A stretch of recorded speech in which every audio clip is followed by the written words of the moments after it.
You ask Tiger to solve. This deals with linear equations with one unknown. The final result is v equals 8. Let's solve it step by step. Group all v terms on the left side of the equation.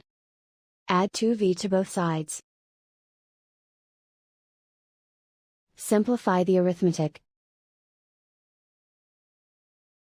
Group like terms. Simplify the arithmetic. Isolate the v. Divide both sides by 5. Simplify the fraction. Find the greatest common factor of the numerator and denominator. Factor out and cancel the greatest common factor. And so the final result is v equals 8.